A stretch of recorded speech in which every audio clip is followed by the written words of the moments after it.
Geez, the market is busy today. Well, everything in Boston Say is busier than back home with the Water Tribe. Hey, have either of you gotten to see my newest airbending move? I think it's my best one yet. Wow. Yeah, I showed it to one of the merchants and he got so excited he started foaming at the mouth. I mean, that's nice, but have you seen this before?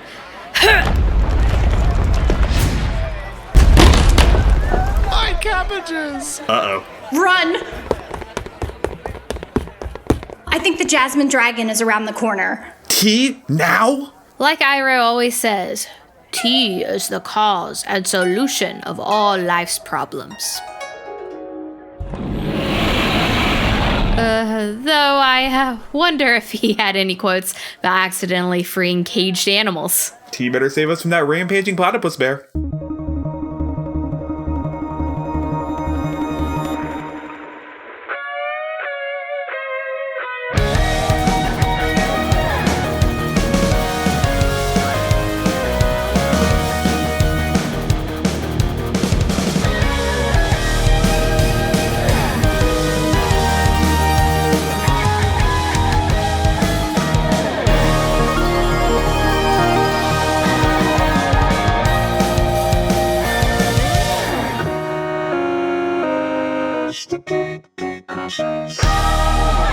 Welcome to Gate Crashers, a podcast dedicated to kicking open the door to your next favorite thing. Our mission, our creed, our code is this: to make all nerdy things more approachable and accessible to everyone.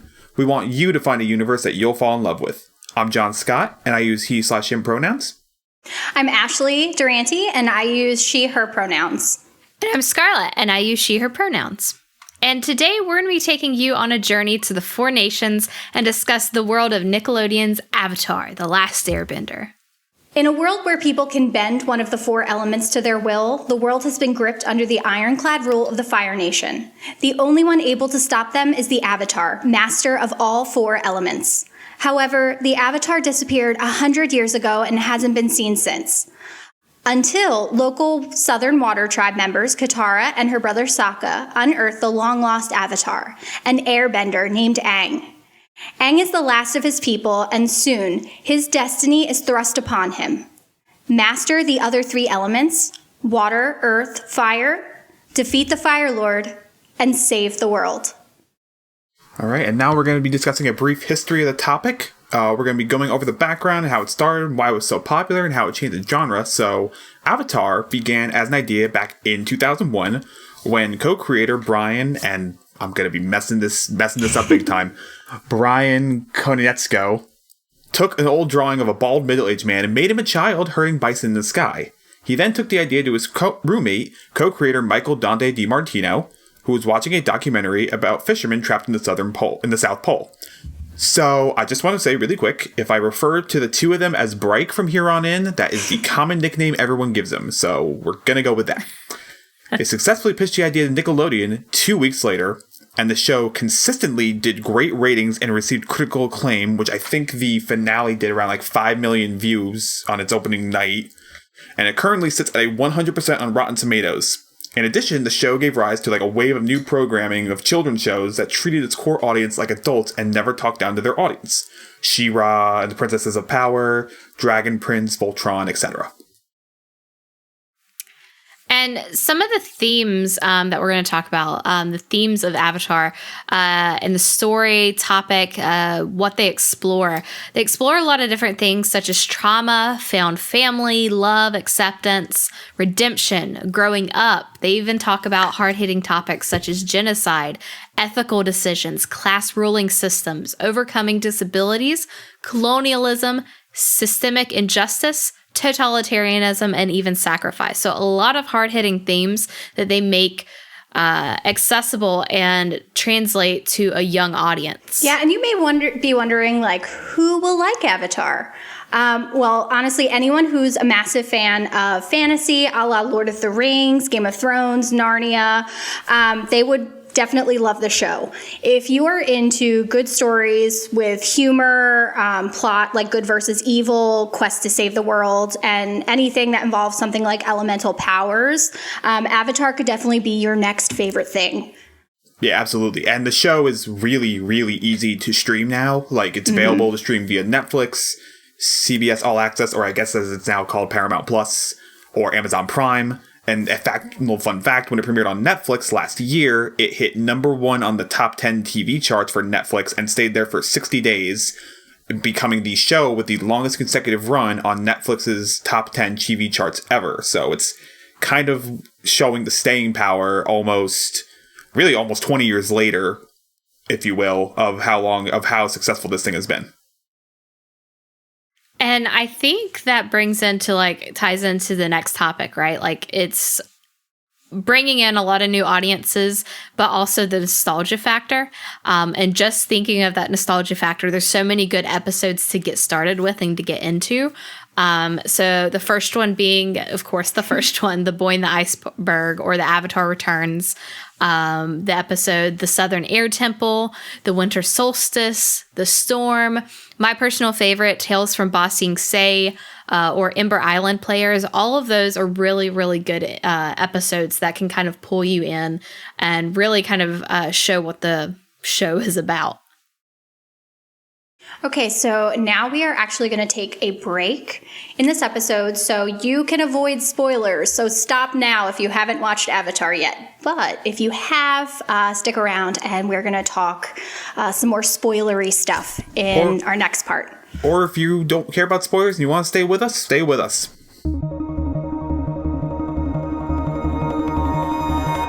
Okay, now it's the free-for-all. All right, welcome back. Welcome back. Hopefully you enjoyed if you stopped to go watch Avatar and you're back. You know, how long does it take to binge the 3 seasons? Honestly, of Avatar? I think I've tried this once. It takes a couple. Honestly, if you watch on your own and you don't stop for a couple hours, it takes a solid couple days, maybe a week. Yeah, I'd I say think maybe when a week. I first watched it, we definitely watched it in a marathon style, and it did take us maybe a week of solid just My watching. second rewatch was a couple of days. I think I found it all back when Nick.com had them all up on their website for a week, and I was like, oh, I know what I'm doing in college. Not work. Not schoolwork. I'm definitely not doing schoolwork. I'm going to watch Avatar, and none of you can stop me. We said Nick.com, and that just made me think of, there was old Nick.com games of Avatar. Oh, I remember those. Old little you just log on to Nickelodeon.com and there were just the games you could play. Oh, I don't even remember games? what they were. Yeah, the Flash games, those. I'm gonna play be all really- the Avatar and SpongeBob ones all the time.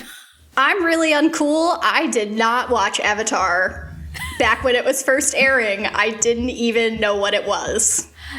I am one of those people that found it during quarantine, and I became obsessed. Oh boy, I've Yes. been a fan since I was a child. I think I watched it sporadically, but I remember always falling for it.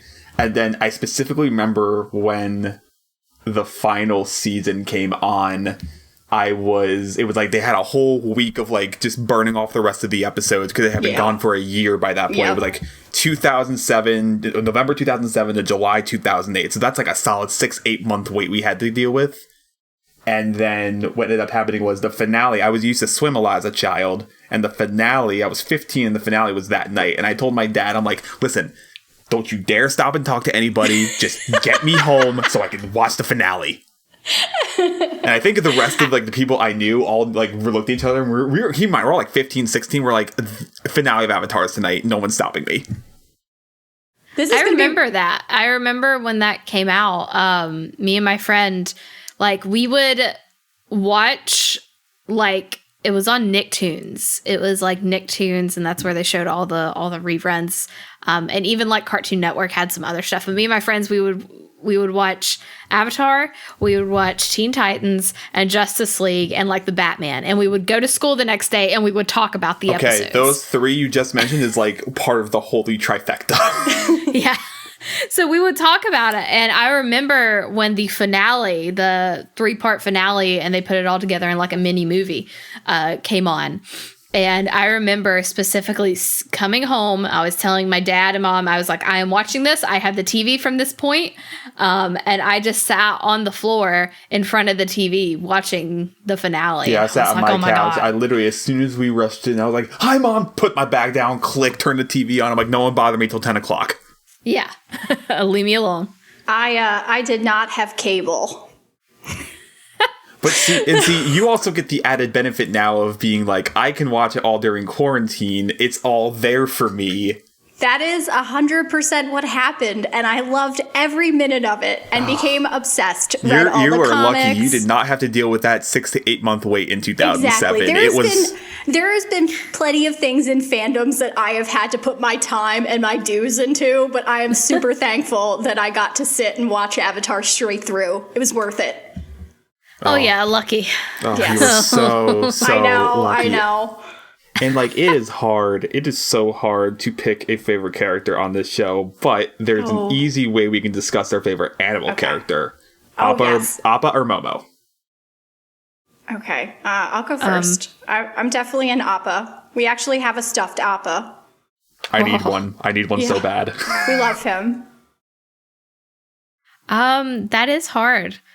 Because I like both of them. How do you choose? Like, Appa's so different. He's big and lovable and is very protective. And then you got Momo, who's comic relief and is just like tries to goof off. And I love that. Yeah, I guess I would have to go with Appa just because I don't want anybody to hurt him ever. I was going to say, I think after, and this is an episode we didn't list in our list of episodes, but after his episode of Lost Days, I was like, no one hurt my precious baby boy ever again. Yeah. Everybody has to protect Appa. Yeah, I agree. He's so cute. And like Momo, I don't know. I just never liked Momo's face. Appa's face and sounds I liked. Momo, they're voiced by the same voice actor. I know, which is fun fact. And he voices so many things. He also voiced the Secret Tunnels guy. Did he really? That's him. Yeah. Yep. I literally. Thank you, sir. They had a cast reunion where they had like all the main cast come back. They even got Aang because he was like in obscurity at that point. Wait, So are you talking about the Zoom one? Yes. Oh, I haven't watched it yet. Oh. Yeah. Oh, I'm sorry. No. You can say spoilers. I'm Okay. gonna watch it anyway. Doesn't That's bother fine. me. Yeah. So they had him, and he started singing the song. I'm like, wait, what? I literally started going like, wait a minute. That was him. He's done so many voices. He also does. He's in Korra. He plays the main character. He's also in Korra. Clone Wars as every single clone trooper. Yep. I cannot remember his name. I'm blanking on his D. name Bradley right now. Baker. There it is. D. Bradley Baker. So, I just need to meet him, and Ash, you I can bring need- your Appa stuffed animal and get him to sign it. my whole goal is eventually I want every cast member to sign my copy of the Blu-ray complete series. Oh. That's my eventual goal when cons are, a thing again, and we're Can't not in wait. quarantine anymore. Yeah. Yep. Although I do kind of have quarantine to thank. You do. So quarantine led you to Avatar, which has been a massive help. It really I just was. need to throw this out there. Dante Bosco, if you ever listen to this, I need to meet you. You're a wonderful person. Maybe with Rufio is amazing. Rufio, I know. Okay, I'm dead serious. If we can score an interview with Dante Bosco, Dan, Mike, Jake, make that happen. Jake of you. Long, American Dragon. Also in Star Wars, in Rebels, I found out. Yes. For like He is? 2 episodes. Yes. Ooh, okay. I Well, literally sat haven't there, I'm like, watched that's Rebels Dante yet. Bosco. Wait a minute. Also, his... Also, Dragon Prince. Oh, he's in that. I've he? heard Isn't about he that a- show. isn't he a and No, I he's haven't- not. No, he's not. I heard of No, he's not. No, he's not. You're right. I'm thinking his of niece, voice actor for his, Sokka. his niece is in Birds of Prey. Really? She's Cassandra Cain. That's his niece? That's his niece. I looked it up. Oh, Because I was watching that movie again recently. I wanted to do some research and look it up, and I found out, it's his niece. that's awesome. Right? Can you Well- imagine your uncles Zuko and Rufio? Anyways, Dante Bosco, if you hear this, we love Yes. you. We would love to get you on the show. Yes. It's actually going to translate really quick to Dante Bosco. Best character of the show, best arc of the show. Oh God. Completely. Zuko's Yes. redemption arc Yes. is incredible. I have I never. completely agree. Gold standard. If you are trying to become a writer and you are trying to learn how to Craft a write character. development, this is how you do character development. Completely A agree. child's TV show Yes. has done character development better than blockbuster movies have. Honestly, better than the MCU has. MCU took 23. This took like 3 seasons. Yeah. Yes. Because There's just truth in that. everything about Zuko's character from his backstory. That's why I mentioned the storm as an episode, because you learn what happens and it's tragic, actually.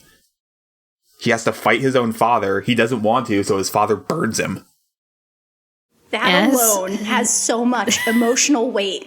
He carries the scars of his father on his face. Literally and metaphorically. Yes. Yep. And all he wants is like redemption. He's just trying to find somebody. He doesn't have his mom. His sister has been the favorite. All he has is his uncle, but then he's got a rocky relationship at the beginning with his uncle, and that whole turnaround where he realizes that his uncle is his True father figure. Zuko had Yes. the moment that Star-Lord had in Guardians of the Galaxy 2. I'm gonna get back on the mom in a second, though, because It's like, funny you mention Yeah. it. It's like he might have been your dad, or might have been your father, but he wasn't your daddy. He didn't raise you. I'm like, yes, that is how Zuko and Iroh's relationship is. And because Iroh and Zuko had that best quote when they reunite, and then Iroh was like, Zuko was like, I thought I lost you, and Iroh was like, I thought you had lost your way. Which is gut-wrenching every time. When Every I was time. just rewatching the 3rd season, one episode that actually really stuck out, and it really did also highlight the character development in the show, was the one where Roku is kind of telling Aang about his story and how the 100-Year War started. Oh, and then I love that episode so much. And then simultaneously, like, Zuko is discovering it from his grandfather's perspective, who they were best friends. And then bombshell at the end of the episode, you find out that Roku was also his grandfather on his mother's side. I remember throwing myself off of the couch. I because remember, I think couldn't believe it. my girlfriend found that out because I watched it with her first time, my insert number here time, Yeah. and we watched it. And I remember she sat there, she's like, wait a minute. I also Roku and Sozin. you mentioned Teen Titans before. Ron Perlman, voice of Slade, also voice of Sozin. Yep. Also, we tied into other amazing voice actors. We want to bring it Fire Lord Ozai, the beautiful, talented, amazing Mark Hamill. Who doesn't sound like Mark Hamill until he starts making grunting noises, and then you realize it's Joker. Yeah. He's so talented. I love that man. Incredible. But you were mentioning the whole family complex. The beach is a perfect example of this because of, one, you get to see them, the bad guys, as just kids. Yep, which they are. They're just kids fighting a giant war and having this great, like, honor and tradition and whatever thrust upon them. Also, the comedy in that episode alone, it's funny because my Gray favorite part in that Griffin. episode is Azula and her inability to just act like a normal teenager. Her inability to flirt. Yes. Oh, yes. She's like, we will be the most powerful couple in the world. And you just feel bad for her. And then she, wants people to know that guy's suit is so sharp, like a class iron battleship hull that's destroyed in the sea because it's so sharp. Yeah, and it really it does tie into, like, when we see all these characters, it like you're just saying, they're not just stock personalities. They have depth to them. All of these characters are even the quote unquote villains. Even the comedy relief characters, like Sokka got the Swordmaster episode, his chance to shine. Such a good one. Yeah. Yeah, I would say that each of these characters have an episode of their own. Like, they each get the chance to stand out.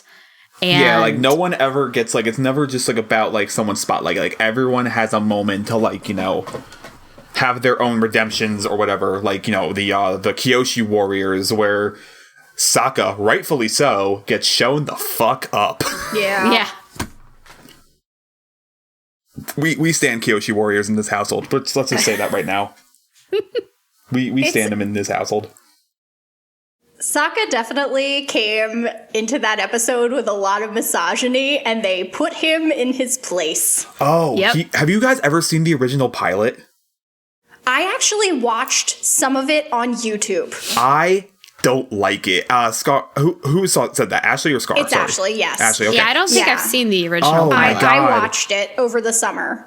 Well, first off, they got Mitchell Musso from Hannah Montana as the voice of Aang. Yes, I forgot. Yes, they definitely did. But Sokka is way more of just a dick. Like, yeah, he is. And Aang was definitely more childish. Even though the pilot episode that aired, he was still more childish than he tends to be in the final season. They went hardcore with it in that first like borderline almost a 5-year-old. Yes, yeah. Mm-hmm. And then Sokka was so just like sarcastic, but not in a fun way. Like, it was Yeah. very like mean spirited, his entire Yeah. character. I didn't like it, and I'm so glad they didn't go with that direction. Me for the too, rest of the because he series. is the character that doesn't have any bending abilities. So he could definitely have skewed more on the bitter side, honestly. Yeah. And I'm glad that they didn't go that way with him. Yeah, exactly. And he's still a bit cynical about the bending, but it's funny when Yeah. he does it now, because Yeah. he's just like, this is Katara, my flying sister. Yes. I'm just a guy with an axe. And a boomerang. And his little sword that he loses, and I feel so bad for Oh, him. space sword. Yeah. Space sword. Space sword. That's the best thing, is that this fandom is so open and willing. There are so many inside jokes, it's not even funny. Yes. But yeah, diverse characters aren't stock personalities. You mentioned diverse cast. Well, there's also, there's a lot of representation amongst the cast as well. That's Specifically, probably the first thing I noticed about it. Was how diverse the cast was, as far as like who got to do what and who wasn't sidelined. And that Yeah, goes like- for the girl characters as well. Oh, yeah. Oh, there is I think I've noticed, like, because I remember my girlfriend was saying, like, it seemed like a boy show when it came on, but if you look at it, there's, I think, also way more of a female fan base, Yeah. like more than people realize, and there's way more female representation than most movies and shows these days. Yeah. Yeah, I think there is a lot of moments in the show where like the females like stand up and are just complete badasses. And Katara. like not Katara. just Katara. Like Katara is amazing, but like I've always had a very soft spot for Toph. And again, it's just like Toph has a disability. She's blind. And she had to teach herself how to earthbend and see through her like earthbending. And she is And just then they like give her a badass and will like attack And then you. they give her the moment of being the first literal person ever to bend metal. Yes. Yep. She creates a new form of bending, which no one had done before this. And that's it. And the fact that, again, she is a female, she has a disability. And she makes fun of that disability. Like, she uses it for her advantage and humor. Yeah. I think that also ties in like a coping mechanism too, which ties into Yeah, like the whole joke where she's just like, they're looking for the library and she's like, there it is. yeah. Or they always ask her to read something. Yeah, and she's Or when like Sokka's doing something, he's like, I think it looks great. Thank you. Like you said, it's a coping mechanism, but I think it's also her accepting Right. it and playing humor with it. Like, for example, I have autism and I literally make fun of it with my friends all the time for myself. Yeah. She definitely really normalizes what's going on with her, and just like takes it and still continues to like keep and be with everybody else. There's not just her in the sense of representation with disabilities, but there's also another character, Tio, who lives in the air temples with his dad and like this are like nomads and moving around. That's where the airships get introduced, right? Yes, like the big warship balloons. Yep, because his father's the inventor. Right, okay. I actually find that episode to be like really tough to watch, especially from like Aang's perspective, because it really is like they're refugees because of this war. They come and find an abandoned place, but it's a place that Aang obviously had a really strong attachment to, and they've made a bunch of changes and improvements to it. And it's just a very interesting take on that whole situation, and him having to recognize that like maybe something that he remembers like would be better served for other people if it did change. Which is also interesting because that I felt like that you just said that and I'm thinking about it, and that's not to get too much into it because it's not the show we're talking about, but it feels like that's also laying groundwork for the sequel show. Yes. Yep. So I'm also I think that's kind of interesting, like Aang's idea of this like change and like the world is changing around him or has changed in the 100 years since he's been gone. Yeah, and also just like making peace with the fact that that episode, I think, reminds him a lot that he is alone, and the stuff that he recalls isn't ever really going to be brought back the same way that he remembers. Exactly. And honestly, it isn't even, I mean, again, not to get too far into the sequel show, but it is not really brought back in a way that he would remember. No, and he can try to hold on to the old methods as much as he can, but things are going to change. Yep. Yeah, and you know what? Those people actually really needed that space. They were displaced. They needed a place to hide. And they did it. I mean, and look, they all come back in the finale. Like, Teo comes back to help with, the Day of the Black Sun. Yep. And this is all in a children's show. Well, God, that's the thing. It never talks down to its audience. Again, it handles like these are refugees, and then Aang is dealing with the fact that he was gone and his people were wiped off the earth. I know. Heavy. These are some like really deep. Like Monkey Gyatso's, like that third episode, the Southern Air Temple. Monkey Gyatso's like skeleton with his necklace. Yeah, it's rough. I remember being 12 years old and being like, what is my watching? I think, looking back on that, I think we can definitely, we don't really realize it at the time, or the younger audience when we're watching it. At least I don't remember ever like, oh, this show's talking about genocide. And, you don't think about that. Right. Yeah. Or totalitarianism. Like, look at Ba Sing Se and everything in the second season involving Ba Sing Se. Like you said, it doesn't talk down to its audience. And And you mentioned the whole Sozin and Roku story, and I feel like that's a pretty serious episode. Like, it starts out fine, but is. But then you get to the whole topic of like the whole choice of like Sozin leaves his friend to die of smoke inhalation. I know, and the worst part was he had just saved his life. Like, Roku had just saved his life. And then he was like, let me use this as an opportune moment to remind you about how I want to take over the world. But I will say, and I think the moment I remember the most of really like realizing what this show had moral stakes wasn't until the end, the finale. Yeah. Oh my God. Just Aang's agony over whether or not he felt comfortable killing. That there was like a knife twisting in my heart. You could, it's a children's show, but you can really see how. Not even that, it's a Nickelodeon show. Yes, I know. It is just so crazy. It's like lightning in a bottle that this like magic show exists, but it's so special because it was able to capture all of these extreme things and just like really package them in a way that was so special. Through that process. Like he knows he's got to stop the Fire Lord Ozai, and he's got to figure out, can he do it without killing him? He doesn't want to, because the whole air nomads, they're pacifists. They're pacifists. That's what their whole thing is based on. Do no harm. Not only is he having confliction about his upbringing, being an air nomad, wanting to not fight, but he's also the Avatar. He has to fight. He has to do this. And I think that was a cool thing in that episode was where he was talking to all the past avatars. And I love it because, like, he's talking to all of them, and he just gets to Kyoshi, and Kyoshi's like, yeah, kill him. Like, all of them are... Yeah.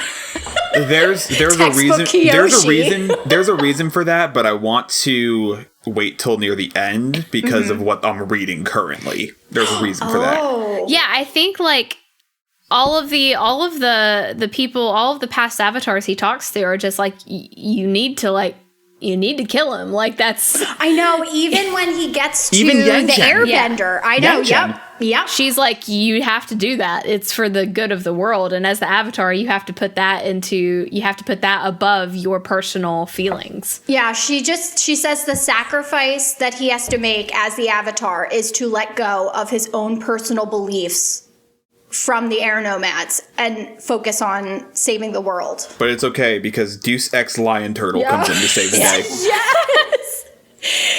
I didn't know how I felt about it when I watched it first. Same. At first, I was kind of just like, I did think Deus Ex Machina. Like, that's what I was like, oh no, they've built us up so high and they didn't know how to end it. And then you see how cool the energy bending looks, and you're like, I'm fine with it. Yeah. I know. That is exactly it. The more I marinated with it, I was just like, nope, I love this. Which, that's another thing I'm going to say right now. The animation on this show is far and above any show you will see animated-wise you'll see on television from back at that point. Yeah, I agree. I love how it mixed all kinds of different things. It mixed Western animation with Eastern animation and combined it into its own thing. And not only that, but like the research that went into the show, the fact that they researched the different fighting styles, Eastern fighting styles, and used that to incorporate into the actual bending, and how, I think Water Tribe was based on like Tai Chi and stuff and the movements of that, and then earth bending and fire was more like... I'm looking right now. I think they said it took them like 4 years of development to really flesh out the story. Yep, I have it right here. Waterbending is Tai Chi. Hungar, I'm saying that wrong. I apologize if I am, is earthbending. Northern Shaolin is firebending. And Bagua is earth airbending. Yeah, so all different types of like martial arts Southern Praying Mantis style is tough. It's tough. I love Toph. Not only does she have like her, she has her own style of bending. Bending. Fantastic. She's the blind bandit. She also faces off. That was probably one of my favorite things. Favorite side characters is the boulder. The boulder. Yeah. I swear to God, he's voiced by an actual wrestler. I swear to God, he is. No, I think he definitely is. I think he is. They originally wanted, or this might be just be conjecture. Yes, that's what I heard as well, and they couldn't get him. Oh, this is even better. They got Mick Foley. Exactly. It's Mick Foley. He was... That's even better. That's just even better. I love that. I just love it. The boulder feels conflicted over hurting a small child. The boulder no longer feels conflicted. I mean, you can tell it's kind of written for The Rock, but it does. It's wonderful. If The Rock had done it before he became The Rock, I would have been so happy. I will say also, and not to jump ahead a little bit, but I do think Toph actually had one of my favorite storylines in the comic.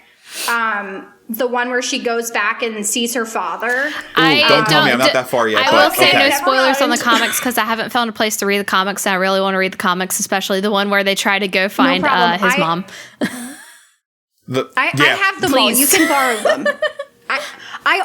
I think they're actually, and don't quote me, but I'm pretty positive they're on Amazon Prime for free. Like if you have a Kindle or you download the Kindle app. If your library has them, there's this wonderful app called Hoopla that has, for me, all the comics on there. And it is, I'm so happy they're all there. I want to read them because also like, so we started watching this like when it was put on, we actually watched it before it was put on Netflix, when it was on Amazon Prime, and like we had to do the free trial of like Nicktoons or whatever that they have through there.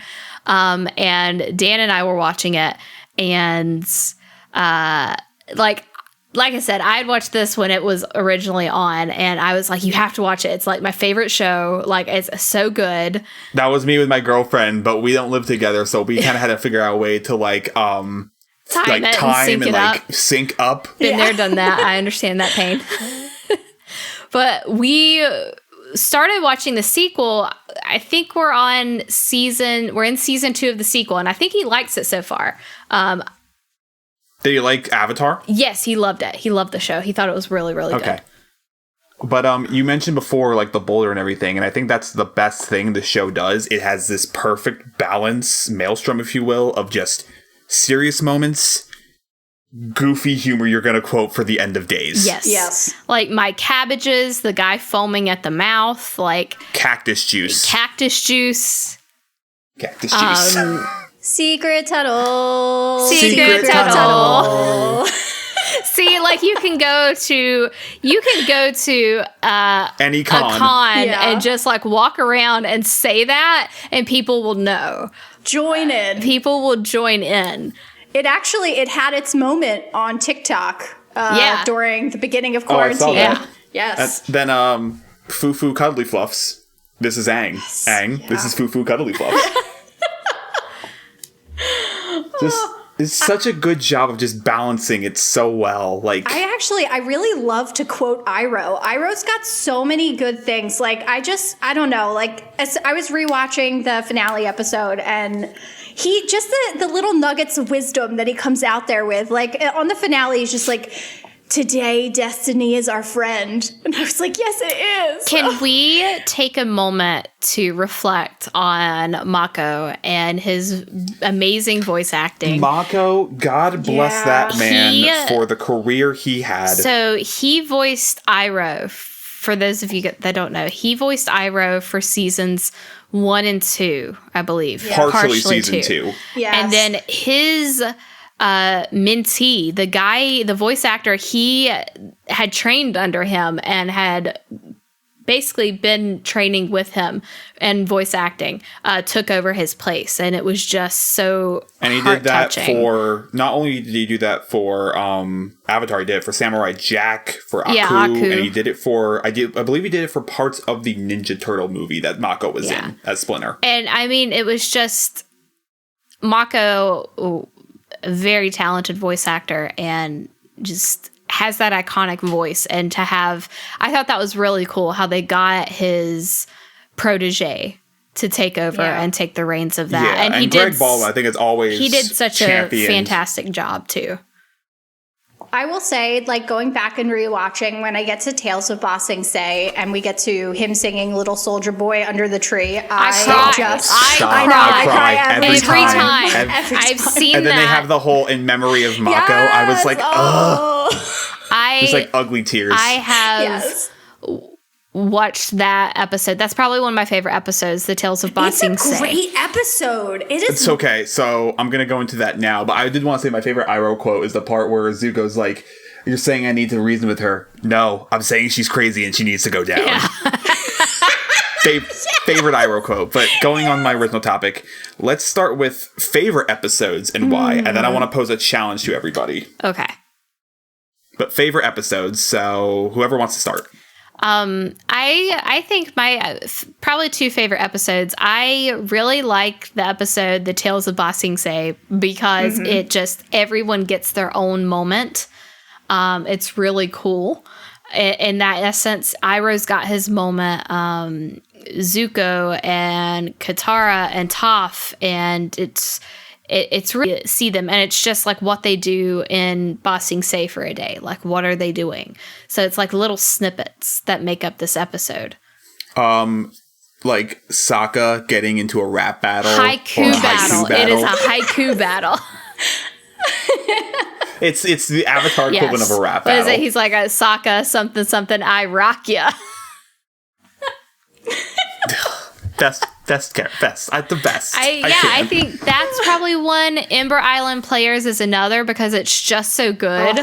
Ember Island takes the idea of a clip show and does a brilliant twist with it. And I mean, at the time, it was necessary because there was no such thing as having things on demand and being able to just play it. And they just really did a quality job of refreshing everybody before you got to the finale in case you and missed also anything. adding in every joke and humor and complaint we've made about the show over those 3 years. Yeah. Like, I emit a sonic wave from my mouth. I think we could talk about that one a little bit more in depth after that, but those two, and then probably my last one is the Painted Lady. I think that's just a cool episode a good to one. see. Yeah. Just the style of it. I'm going to try to make the challenge of picking one from each season. That's my goal at the moment.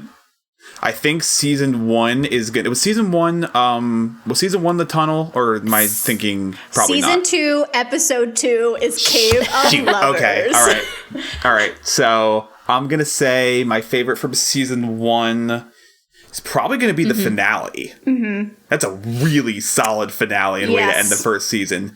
Season 2, Cave of Lovers. Season 3 is gonna be The Boiling Rock. That one's pretty cool. One's good.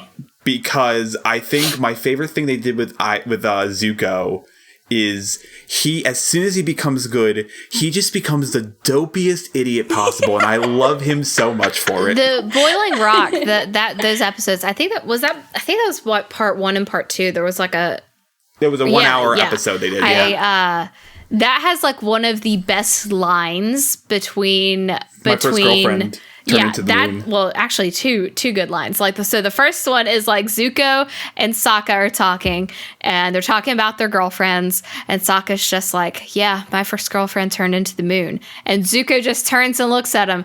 That's rough, buddy. It's just so that serious. That alone is a quote for the ages. That one. I've literally done that to friends, and they say something about just like, "That's rough, buddy." That one, and then at the end, when May and Ty Lee turn against Azula and help them escape, and May is you miscalculated. I love Zuko more than I fear you. And Azula's like, no, you miscalculated. I'm like, dang. And that's when she starts to snap. Yep. Her slow descent into madness. Such a good, I love that line. I get chills. And she's just like, no. And like, cause she's losing everything. I was going to say the finale is season 3, but that's too much of an easy choice. I want to go into that a little more in depth in a sec. But I also have some favorites.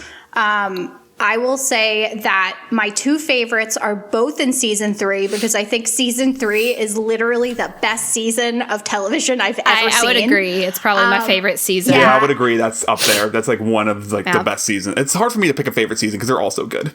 I think my first favorite is actually Firebending Masters, where after Zuko obviously comes and joins the gang, he goes on little quests with everybody. Toph unfortunately doesn't get one, and she's very upset about it.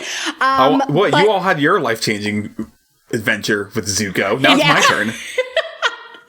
But I just love this episode.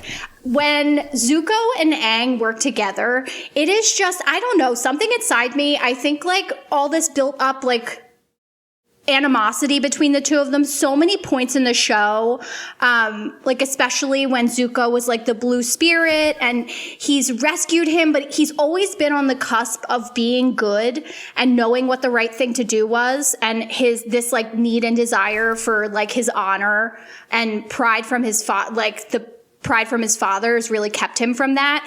Mm-hmm. In this episode, to see them like dancing together and really unlocking firebending for Aang. Not only that, but true happiness or true inner peace. Yes, I don't know. Something about this episode visually is just like beautiful for me. Also, seeing Aang and Zuko work together when they've been enemies for so long is so funny. Like I was going to say, especially since like at the end of like the first season, like he's tracked him the whole season to the North Pole and is trying to like kill him and is trying to take him in. And that's what we mean by like, it's such a progression, but it's done so well. That is what you do when you develop a character. And it's done so perfectly. Like, I love the joke when Aang's fire goes out, and he's just like, Zuko, give me some of your fire. Yeah. Like, it reminds me of, like, the studio student and the slacker who's like, hey, let me copy off your test. Yeah. And also, sorry, real quick. It was also kind of cool to see another culture. Because the original the Sun Warriors, like we had never heard of them really until this point, and like they were like, and I feel like that's an actual culture. Like I feel like that's an actual like I feel like they were definitely inspired by like the Aztecs, the Mayans, that kind of Central American culture. That's the vibe I got when we watched it, and it was kind of cool to see that like come out of there and be like, okay, these were like the original like firebenders kind of, and how like they've been like cut off from the rest of the world, not colonized, so to speak, because the show does talk about colonialism. Now, before we get into the like Ember Island and the finale in detail, I have one question to ask you. I want you to think about just one, if you can pick one. Least favorite episode. Maybe I can actually probably tell you right now. I think my least favorite is probably episode 1, which is weird for me because I'm a big pilot person. I really love pilots. And not that there's even anything wrong with the pilot. The pilot is good. It's just once you get past the pilot and you see all this weight and meat that's like in the plot going forward, it's like, oh, the pilot is so just like introductory to all the stuff that is coming. Okay. Scarlett? That is a tough one. I am not exactly sure what I would go with. I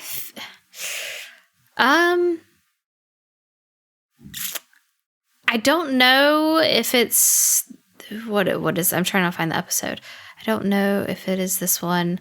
I didn't really care for the episode. I think it's The Chase. I think if that's the one I'm thinking of. Oh, where they're chasing them nonstop? Yeah, I don't know. I just was like, I like that because it was an episode, but it gave me one of my favorite Katara lines. What? Oh, which one? The completely calm one. Oh, yeah. She's like completely like they haven't gotten any sleep, exhausted. And they're just exhausted. Yeah. Oh yeah. Mine would probably be The Great Divide.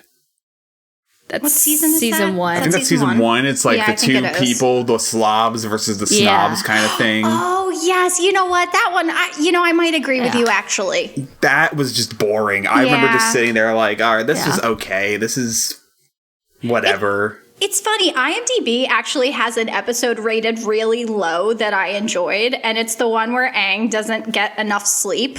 And then Appa and Momo start like talking to him. That literally makes the episode alone, and then Appa and Momo get into a samurai battle. Appa and Momo like go into anime mode and like have the battle. I want to know if that's D. Bradley Baker actually doing the voices of like. I think it is.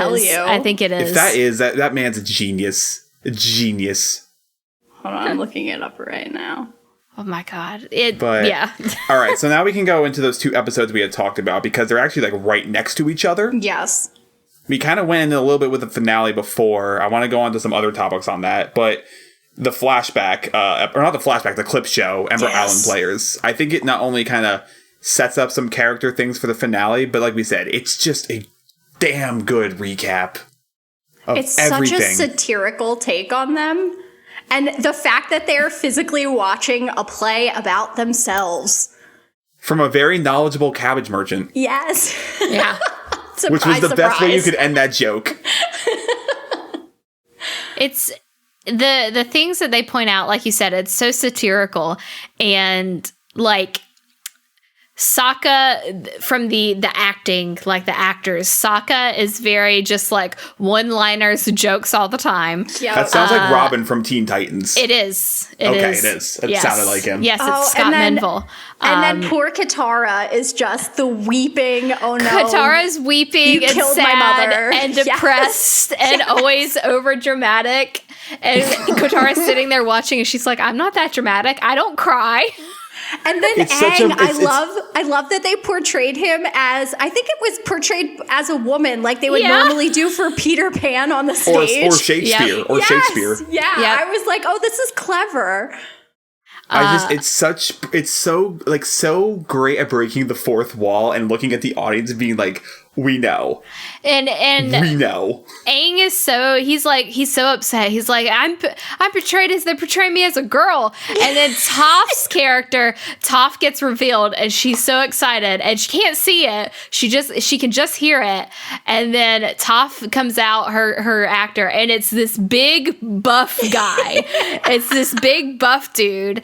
And they're like, Toph, you're being portrayed by a guy. And she's like, I love it. I wouldn't have cast it any other way. Honestly, it was the best part. After they do the sonic waves from her mouth, everyone's reaction but Toph's reaction to everything is priceless. Yeah, Toph's just loving it. She's like, oh, they got you right on, like spot on, Katara. If I remember correctly, this is also the episode where Aang was really starting to show his jealousy. Yes. This episode was like what, and I mean, he's been jealous a couple times before, but this was like, I think the first time where wasn't he like jealous of like Zuko and Katara?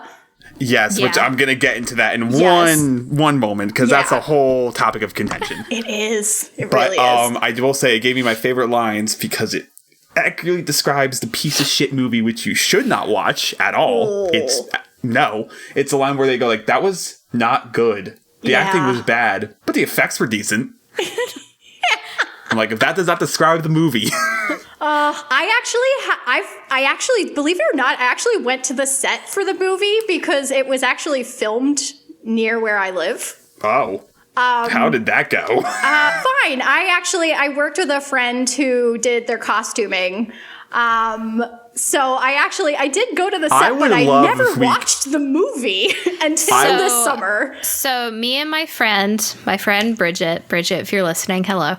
So me and my friend Bridget, we went to the movie. We were, like I said, we were big fans of Avatar. And we went to the movie. We went to the costume store and we bought bald caps and we drew an arrow on them. We didn't glue them to our head, but we just wore them like hats. But we drew like blue arrows on them and we were so excited. And then like, I think coming out of there, we weren't like, I remember coming out of there and I wanted to like it. I wanted to like love the movie because I was like, it's Avatar. But as I got older, I was like, that movie is such a horrible, horrendous that piece was of me. shit. That was me. I was just like, I remember coming out and I was in denial. I was like, this isn't bad. This was fine. Whatever. And then I watched it and then I was like, and I had thought about it and I was like, oh no, this was one of the worst things I've ever seen, if not the worst. My husband is actually a fan of the show, and he was the one who had been telling me to watch it.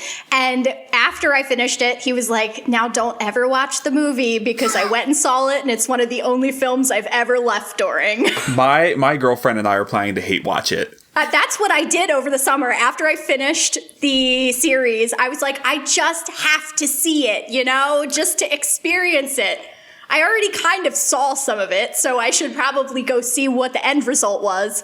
And I kind of felt bad for Dev Patel because he's the best actor in the whole movie. Yes, he is so good in it. And along with Iroh or Ero or whatever the.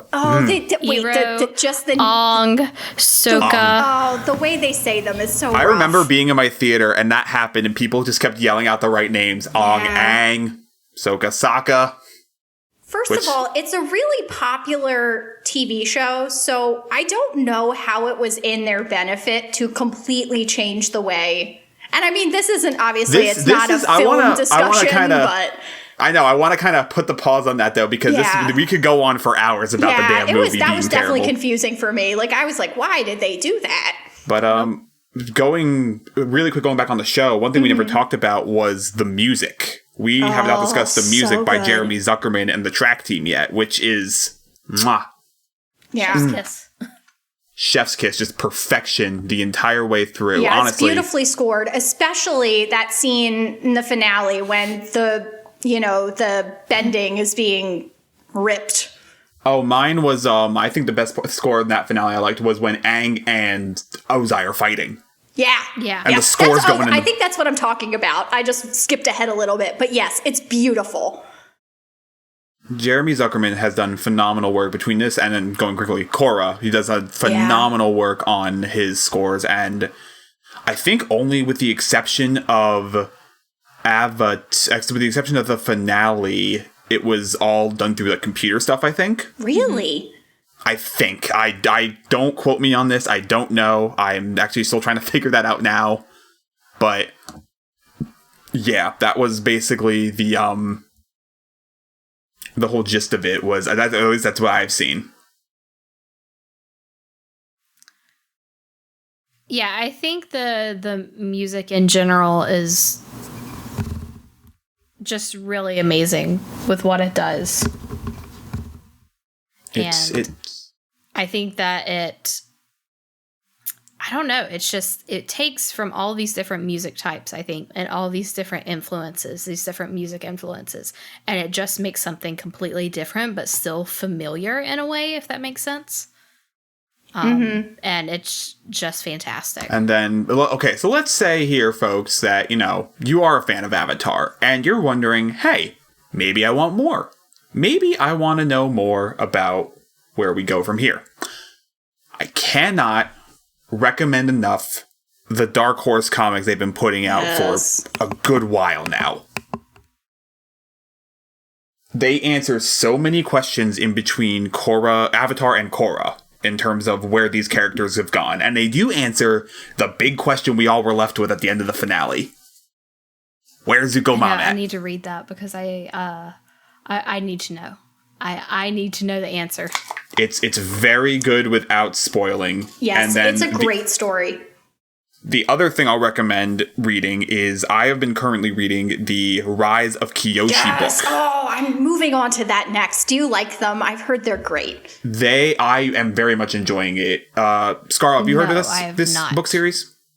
It's like a YA. I think it's like aimed. It's YA. Yeah. It's YA, but it is telling the origins of Avatar Kyoshi and how she came to fruition, and it's so good. Like, there's little like hints you hear about and references to like the show that you know, but they pretty much portray the world as it was before Aang came and before the Fire Nation even took over. So you get to see how that all works, and then you get to hear a little bit about before Kyoshi, there was Avatar Karuk, which is the previous incarnation, and his allies are involved in this book series, and it's very good so far. He was the waterbending Avatar, Yeah, she's definitely like a fan favorite past Avatar anyway. Just like her mannerisms that you saw in the like little snippets in the TV show, she definitely resonated with people, and I'm so glad they decided to flesh out her story more. I'm really looking forward to reading it. And I think they hinted at it in stuff outside of the books, but I think she's LGBTQ, if I'm hearing correctly. Yes, I believe she's married to a woman. Don't quote me on that, but I'm pretty sure I read that somewhere. I may be wrong, but I think that's true. Which is cool. Like, I'm all for that. Go ahead, representation. Before we get onto these, the one last topic I want to talk about, and then the wrap up. What are your all thoughts on, I guess, now that Netflix series lost break? Oy. I don't know. I honestly, I just want to see.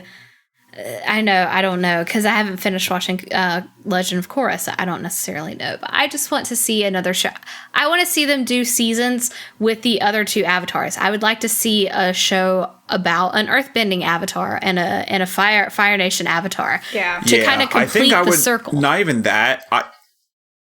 I would love to see just stuff in the past too. Like, just give me like what things were like in the past before Aang, like before Roku and any of that. I would just love to see shows based on that.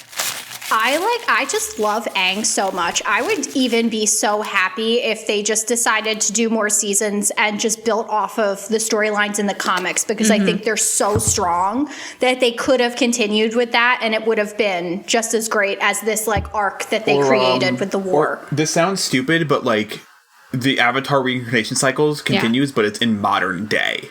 Yeah. I feel like modern day Avatar incarnation would be really interesting topic.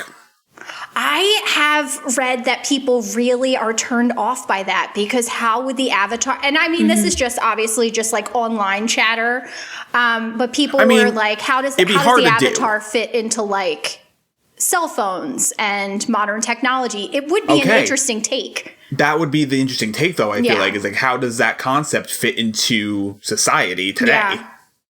Yeah, because even, and I mean, not to talk too much into Korra, but that one definitely takes place in like a very 20s-esque, where you're just kind of on the cusp of technology and where things end up going in the world.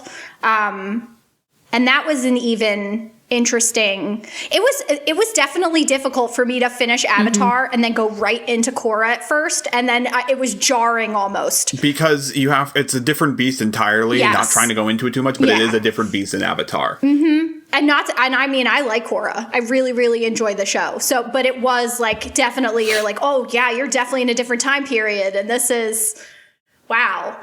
Also, there's a tabletop game apparently coming out, like an RPG tabletop game. I can't wait. I've never done that before. Why doesn't Gatecrashers have a Twitch and we can all stream and play it together? I've talked to Dan about doing that. He doesn't understand the live streaming of tabletop RPGs, but I'm down. Me too. I'm down do for it that. for Avatar. Yes, please. Yes. But, okay, so before we wrap up, I have the last question, the most important question. Oh, real quick, before you get into that, I did want to mention one of the main writers of Avatar and directors is Dave Filoni. So if anyone is fans of Star Wars, Mandalorian, Mandalorian, Clone Wars, you have Dave Filoni to thank, and this is where he started with Avatar and moved from that to Clone Wars. And he has a great story about how he got a call from George Lucas he thought was a prank call. Yes, so he hung up. That too, yeah. So he hung up on George Lucas, and then he realized, shit, wait, no, what? That was George Lucas. So he started with this, and he directed a good portion of the first season. Now, did he have writing credits on that too? I can't remember. I'm checking right now. Because I know, what's his face, the guy that does the Dragon Prince now, he had a lot of writing credits. He was I think the lead director. Yeah, I think he was the lead director. I don't know. Joaquim Dos Santos, actually, who did Voltron, which, he did the Voltron reboot. He has a lot of credits on this show too. Dave Filoni, I don't think wrote anything. I think it's mainly just direction. Brick, it was direction, but it was Brick, Aaron Ahaz, Giancarlo Volpe was another one that did a lot of directing. Yeah. Aaron did a lot of the writing along with Brick, and the big directors were Dave did a couple in the first season, but it's Giancarlo, Lauren McMullen, Ethan Spalding, Joaquim Dos Santos, and then writing-wise, the big writers were like Aaron Ahaz, Tim Hedrick. Yeah, it certainly didn't suffer from a lack of talent. No, not at all. And again, like I said before in the opening, they have all gone on to other equally fantastic shows. Yeah. Except, Voltron's another story because the last season kind of tanked, but other than that. I do just think across the board, like, this show is extremely, like, it's so commendable that they created such an enticing arc. It is the only show that will get me into a ship. Yeah. Yes. It is the only show that will get me into a ship. Katang all the way. None of you can stop me. Agreed. The OGs. I'm a Zutara person. I'm a Zutara shipper. I don't know why. I don't know. There was just something about them. Is it the whole bad boy thing? I think it is. It's the bad boy thing. I'm attracted to the bad guy, the bad boy. But is it also because obviously Katara is just such a... I mean, she's a bit of a badass, but she is like a gentle person as well, like that you want him to end up with somebody sweet. Because obviously May, who he does end up with, is... I mean, she's a little aloof. That's her personality. I like him with May. Do you not like him with May? I do like him with May. My only issue, though, is that I would have liked to see more of May. I feel like we don't see her enough. Like, I think the boiling rock is the part where her personality kind of becomes unlocked, because even at the beach, she's very closed off. I would say the beach, she starts opening a little bit, but then she kind of, I think over time, like especially in the third season, when she starts becoming more together with Zuko, it starts opening up a little bit, and then definitely beach, boiling rock, and even the finale when he's getting crowned as the Fire Lord, which great moment we never talked about, but yeah, I don't know. Anyway. I'm a Zutara shipper. I think Dante Bosco actually ships Zutara too, but so does Mae Whitman. there you go. Does There she? you go. Mae Does she Whitman really? actually ships Zutara, and everyone has given her crap for it for years. She even mentioned in that whole, because she couldn't make it to the reunion, she put a tweet out about it, and she was just like, yeah, I know, y'all gave me crap for it, I don't care. Yeah, I think I'm with them. I don't know. I mean, I like Katara and Aang, and yay, it's happy to see. I like seeing their children in Korra. That's awesome. I know people Me have shipped too. like Sokka and Toph together, and I think that I don't know. That's No, because Toph had a crush on him during the show. Yeah. I do you remember those like little moments, especially in Yeah. the beginning when she joined the group? It was just, Yeah. it was very much a simple crush, Yeah, I think so. that's fair. I've seen, I don't know. I don't know how I feel about the Toph. I think it was like innocent and stuff, but also I think it was more like they kind of became like brother and sister type relationship. Yeah, I mean, yeah. Again, I don't want to get into Korra unless we come back and do an episode on Korra. We which can should. because I I would need to finish definitely do watching that. it. Yes, I'm on the finale. I've just kind of like I'm restarting. I'm on season 1, episode 3 or 4. Question: do we think he's named Mako after Mako? I think that was so. intentional. Yeah. I Okay, think that's that what I was thought. intentional. And then but we should absolutely come back and do that. But yeah, please watch Avatar. It is Yes. a wonderful show. If you are still here and you're listening to all of us talk about it, you can hear how into it we are, and it is one of the most open and accepting fandoms. Like, if Yes, you mention it's you're a so fan to wonderful. Avatar, everyone treats you like everyone treats you like, you know, like just like with kindness if you love Yeah. Avatar, especially in the fandom that And I've I seen. do feel like there's no animosity for people that came to it late, because obviously No. I am somebody that definitely came to it very late. And No, if there's anything, we're just excited you Right. found it. yes, and that we can share our love and possibly get more content. Exactly. Yeah, I don't think there's any animosity. I think it's just a fantastic show, and I would definitely suggest. It's one of the most open shows you can get into. It's easy to get yourself hooked, and Yeah. it's one of those shows. It's like you said before, it is lightning in a bottle. It Yep. is perfect in every way possible. Yep. So we appreciate you guys stopping by. If you want to find more Yeah, this was from great. Gatecrashers, you can find us on Twitter at Gatecrashers Pod. You can find us on Instagram at Gatecrashers. The website, Gatecrashers.fan. And listen to us wherever you listen to your podcasts. And where can everyone find you guys personally on your own personal accounts? Like on Twitter. You can find me on TikTok and Twitch at Sweet and Southern, and Instagram at Sweet Southern Cosplay. Twitter is Sweet Southern 94. I tried to get all of them the same, but there's just somebody on Twitter who has Sweet and Southern, and I can't even find them to ask if they're still using it because they're like a private account. And I was like, dang it, Twitter. I struggle with that also. So on Twitter and Instagram, you can find me at Ashley X. And then I also run a book account for recommendations, and you can find me at Ashley Reads Books X on Instagram. All right, and you can find me on Twitter. I don't use Instagram. I know I probably should, but I'm on Twitter. It's fun there.